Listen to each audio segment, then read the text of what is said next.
تم یا تو خود کو طے کرتے ہو اپنے ایکشن سے، اپنی ڈوئنگ سے، یا اس سے جو تم سوچتے ہو۔ انا یہی ہے، آپ کا اپنے کام کے ساتھ خود کو نتھی کر لینا یا اپنے تھاٹ کے ساتھ خود کو ایک سمجھ لینا۔ جو بات تم سمجھ نہیں رہے ہو وہ یہ ہے کہ تم نے ایکشن کیا، تمہارے ایک عضو یعنی برین میں ایک خیال پیدا ہوا۔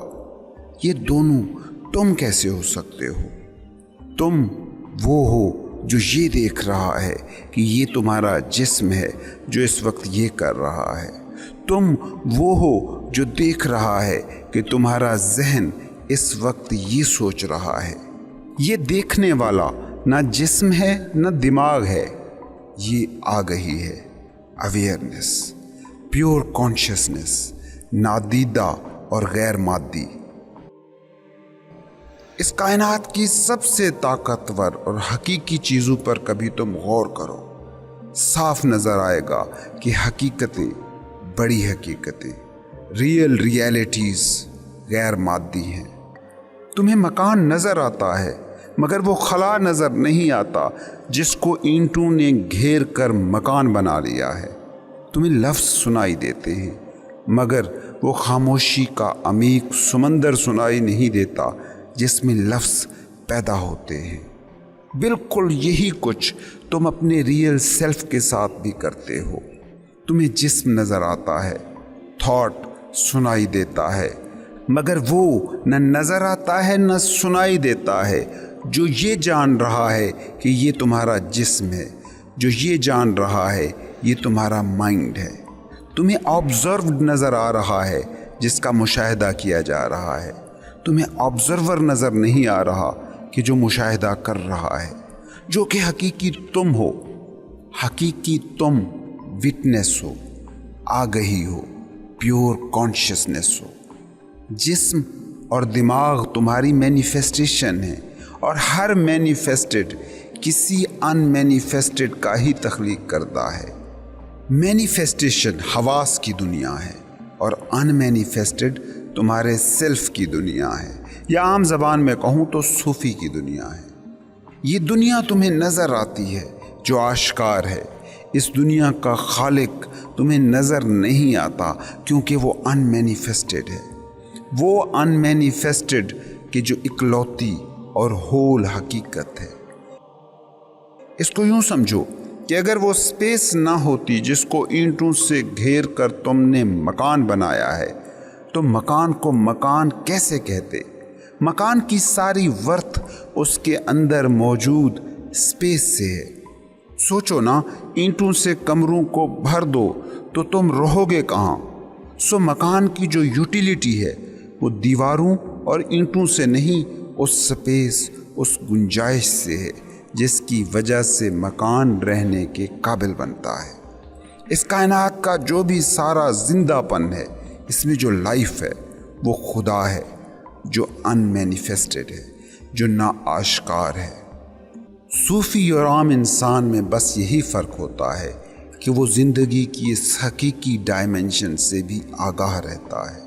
وہ زمان و مکان کی دنیا کا بھی ویری مچ حصہ رہتا ہے، مگر جانتا ہے کہ زمان و مکان سراب محض ہیں۔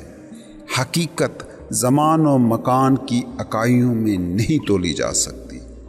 عام انسان مگر زمان و مکان کے دائرے سے باہر نہیں جا پاتا۔ زمان و مکان کیا ہے؟ آپ کا اپنے جسم و ذہن سے آئیڈینٹیفائی ہو جانا۔ وقت کو تم ذہن سے ماپتے ہو اور مکان کی شکل میں جسم سے چمٹتے ہو۔ اس کو سمجھنے کی کوشش کرو۔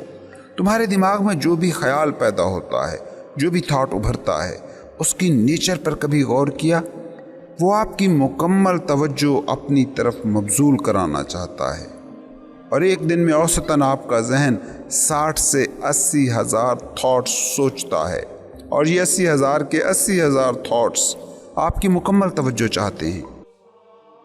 سوچیں، ایک کلاس روم میں ایک ٹیچر کے سامنے 80 ہزار اسٹوڈنٹ بیٹھے ہوں اور مکمل توجہ بھی مانگ رہے ہوں، تو اس استاد کا کیا حال ہوگا؟ بالکل وہی ہوگا جو اس وقت آپ کا ہے۔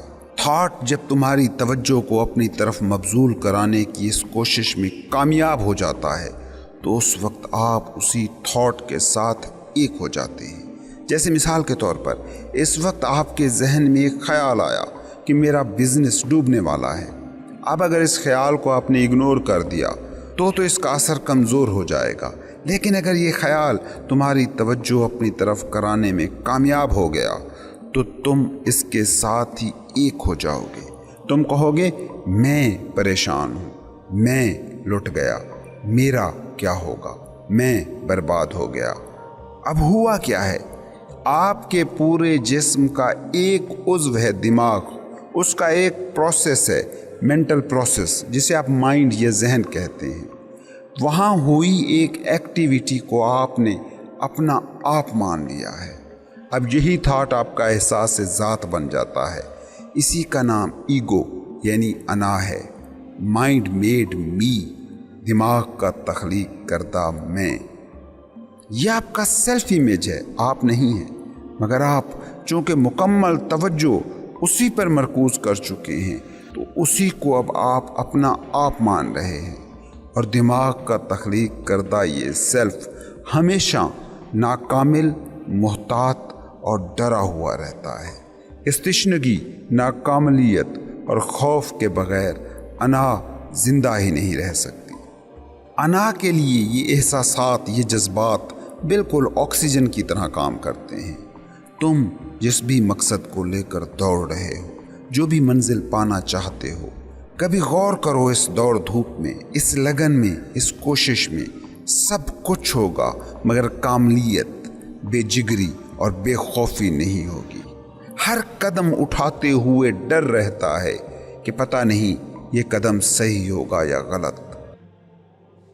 تم کوئی بھی نوکری کر رہے ہو، بزنس کر رہے ہو، گھر چلا رہے ہو، امتحان دے رہے ہو، کچھ بھی کر رہے ہو، کبھی غور سے دیکھنا، ہر سٹیپ پر تم ڈرتے ہو، ہر فیصلے پر تم جھجکتے ہو۔ کیوں؟ کیونکہ تمہارا یہ پل، یہ موجودہ پل جو زندگی ہے، جو وہ مقام ہے جہاں تم اور زندگی ایک جگہ اکٹھے ہوتے ہیں، یہ تمہارا پل ان اٹ سیلف کوئی مقصد نہیں ہے، کسی مقصد تک پہنچانے والا ٹول ہے۔ تم اس لمحے میں جو بھی کر رہے ہو، جو بھی قدم اٹھا رہے ہو، وہ تشنا، وہ ناکامل، وہ خوف زدہ اسی لیے ہے کیونکہ تمہارا فوکس اس منزل، اس مقصد، اس فیوچر پر ہے جسے تمہاری انا نے حقیقی قرار دے رکھا ہے۔ یہ پل جن میں زندگی اور تم ایک جگہ ہو، یہ پل کسی متصورہ فیوچر، ذہن کی طے شدہ کسی منزل کو پانے کا ذریعہ ہے اور کچھ نہیں۔ سوچو وہ انا جو اس وقت تمہیں اس پل میں جینے نہیں دے رہی، کیا اس وقت تمہیں اس پل میں موجود زندگی سے جڑنے دے گی؟ نہیں، ہرگز بھی نہیں۔ جس کا موجودہ پل کسی منزل کو پانے کا ذریعہ ہو اور کچھ نہ ہو، وہ موت کے دم تک منزلیں بناتا رہے گا، منزل سے جڑے سکون کو کبھی نہیں پا سکے گا۔ اور یہی انا کا مقصد ہے۔ تم جو اپنی زندگی میں، قومیں جو اپنی زندگی میں مسئلے دیکھ رہی ہیں، یہ ایسا نہیں ہے کہ تمہارے بے چاہے آ گئے ہیں، یہ اس لیے آئے ہیں کہ تم نے چاہا ہے، تمہاری انا نے چاہا ہے، کیونکہ انا کی زندگی اسی میں ہے۔ کبھی تم نے بیماروں کو دیکھا ہے، دکھیاروں کو دیکھا ہے، ان لوگوں کی انا سب سے زیادہ اسٹرانگ ہوتی ہے۔